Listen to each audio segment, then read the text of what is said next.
I had to sleep on this last night. I'm certainly lucky that I had it as an option, but it's not my first choice. It's a good hide-a-bed. I mean, really, it's a great hide-a-bed. I don't think I've ever slept on one that's more comfortable. But my bed upstairs is significantly more comfortable.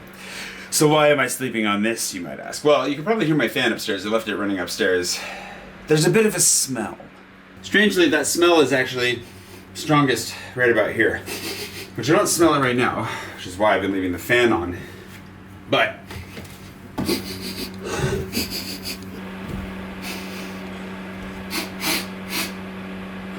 seems like the smell's gotten better.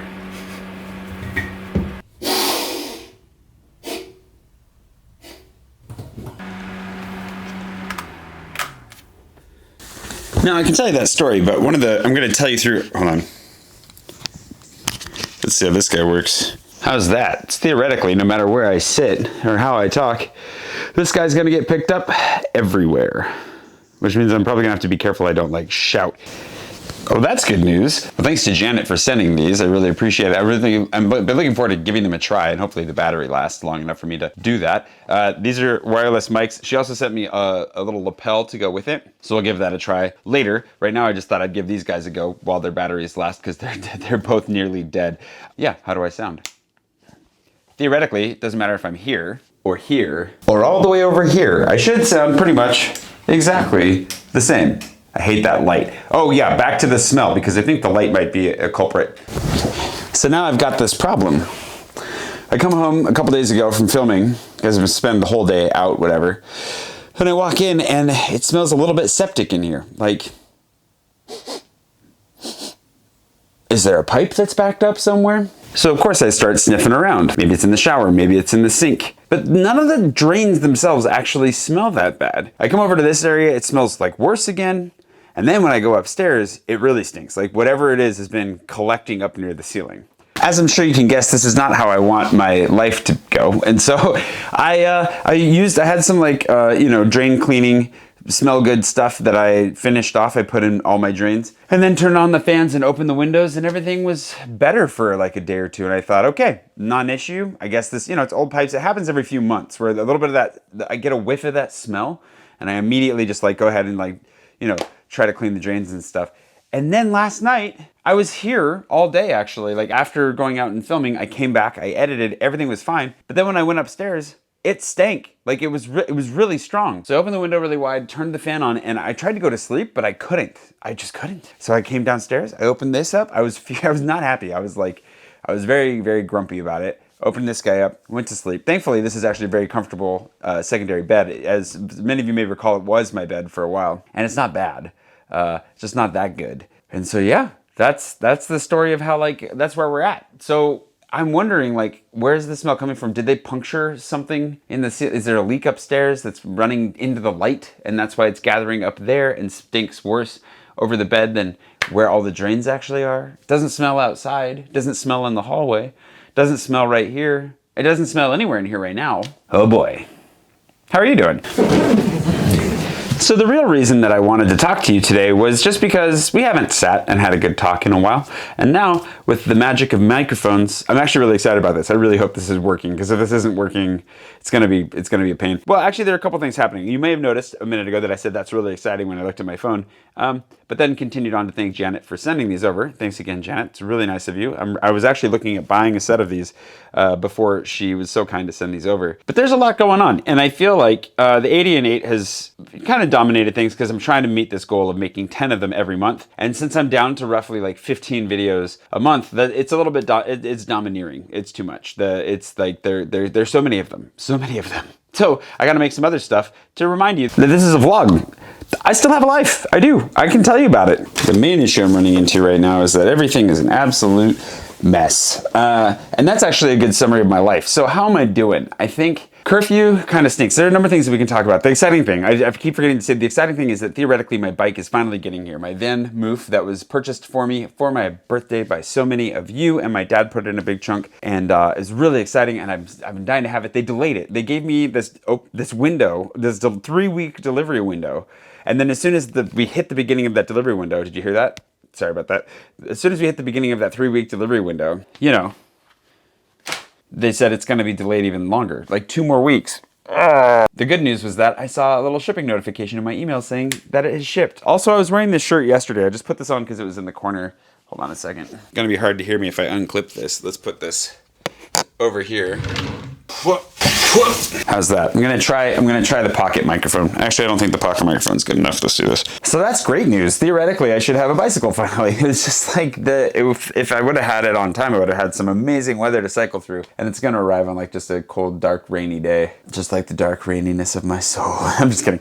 Another question would be, how are you liking the 80 and 8? Because I'm enjoying it a lot, and actually, so it's kind of a twofold thing. It's got a mild problem in that it is a lot of work. That's not a huge problem in the sense that I'm really enjoying making them. They're definitely a struggle because the edits take probably twice as long as my regular vlogs, if not more, and it's a lot of walking around. So my legs are actually kind of tired, especially when I'm adding runs into that. That's kind of the only downsides, really. Well, and the other thing is because they take so long. Like yesterday, I got up, had a meeting, so I had a phone call at like 9:30, went and shot until like 1:30, and then edited until about, I think I edited until like 8 or 9 p.m., which is really long for me. That's a lot. And the thing is that then I tried to get more work done after, and I just couldn't.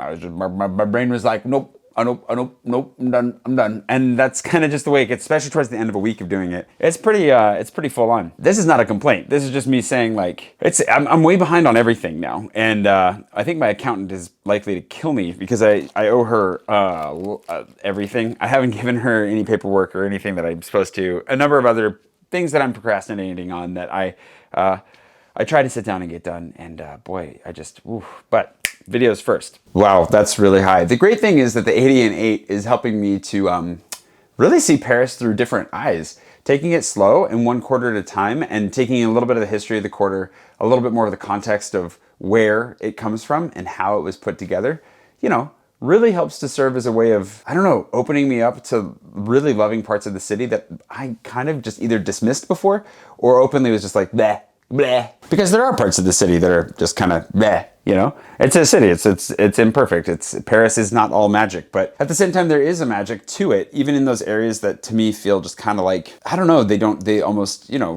architecturally or spatially or whatever, they don't really belong to what my image of Paris is. What's been really good about the experience so far is that I'm starting to really appreciate the layering of the city. I really, really like it. It's been a really cool experience, and it's exactly what I want because especially because tourism isn't happening right now. And, I don't know what recommendations I can make that are going to stick because who knows who's going to be open and whatever else comes in the near future. The really cool thing is that I get to just go and explore the city and get to know it better myself while sharing that with you. And that's really a gift. Like that's something that I just want to do on my own.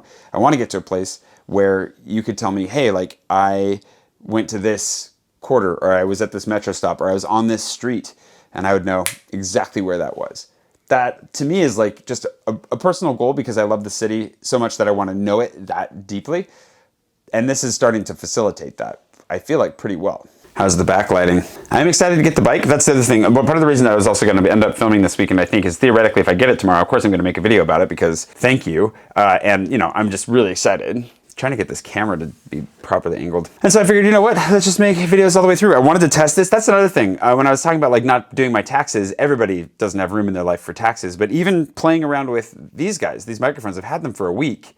But just the idea of trying to incorporate them into videos as I'm running around trying to make them is enough to stress me out like way too much. So those are also signs that like I'm, kind of borderline on the burnout train. And so I feel like I've been doing a good job of taking weekends and of taking time between mini seasons within this greater 7th season of my vlog. But it's definitely a warning sign. And so I've been trying to pare down all non-essential stuff. But the other thing that is essential besides sleep, which I'm trying to make sure I do when I'm not dying in a stink cloud, is social life. And that has been really deeply affected by curfew. Curfew, or couvre-feu in French, which we all learned recently because who knew what that was beforehand? Hold on. Not a nice color of light to have in the background. Le couvre-feu, the idea of covering your fire or covering your light has definitely put a damper on things. It's one of those things, especially for my friends that have like office jobs that have real like hours that they have to keep. They end up having to go like pretty much straight from there home, Some of them are able to get like an apéro, an evening drink in before they have to go home. And I know that we're all making sacrifices and so forth. And I think for me though, it was really hard because I can do it, that's fine. But it highlighted for me like that sense that like I really don't want to go into a lockdown alone. And I don't think we're going to go back into a full lockdown. But there's something isolating about it where when you're already only able to see certain people at certain hours of the day, to have to be home by 9 o'clock. Our curfew right now is from 9 p.m. to 6 a.m. Yeah, it was harder at the beginning. I'm getting used to it, but like I definitely for one, I was exhausted, so I didn't take it very well. But then also, I didn't realize just how hard it was to spend 2 months completely alone. I didn't see anybody. I tossed groceries to Pushan twice, I think, over those 2 months. Went and bought some stuff for his mom, and he tossed me like some spices for the meal we made via Instagram Live. But like aside from that, like I didn't talk to or see anybody. I didn't have anybody over. I didn't go over to anybody's place. I didn't sit down for a drink or a meal or anything with anybody for 2 months. And I know a lot of people went through the same thing, and I don't want to do that again. And if we had to do it again, I would. But I didn't realize how hard it was on me until like the looming specter of it became somewhat real again. And it was in that I definitely just kind of like kind of crumbled a little bit. I'm doing fine now, don't you worry. But it was definitely a rough minute there.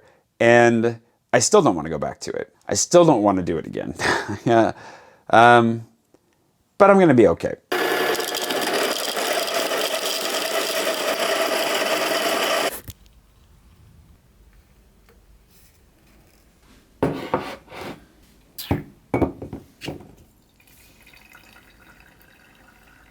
I think those little microphones did pretty well. I just did a little bit of an edit to check it out, and they're good. They definitely take a while to like. I had to charge them. They were dying, so this one's currently charging at the moment. But they're great. I really really like them. Thanks, Janet. And I don't have a patron producer for today because I didn't plan on doing any videos over the weekend. Let me double check my calendar.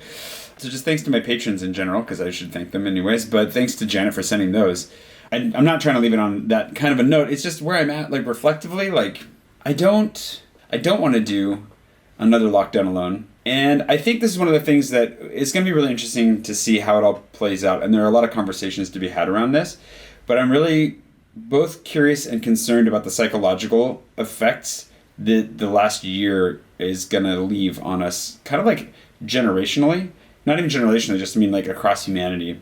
And how it's going to affect us individually. So I've been thinking a lot about that, but I didn't really realize how much of an impact it had had on me to be isolated for so long and to just be going through this. This for me is really the first time that I've been like just openly and actively kind of like frustrated by the whole situation. I think for the most part I've been pretty patient. I've felt like, okay, like whatever we need to do to get through this, to save lives, to also try to save the economy, like finding that balance. I know it's very complicated and there probably isn't any given right answer, and there are a lot of big frustrations that come along with it.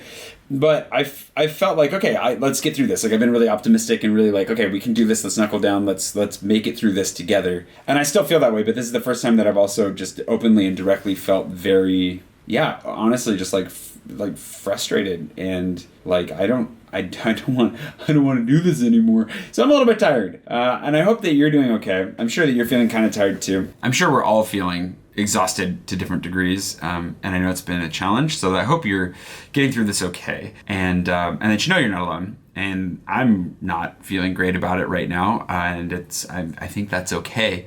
I don't think that any of us should necessarily be feeling super excited about this, but I hope you're doing all right.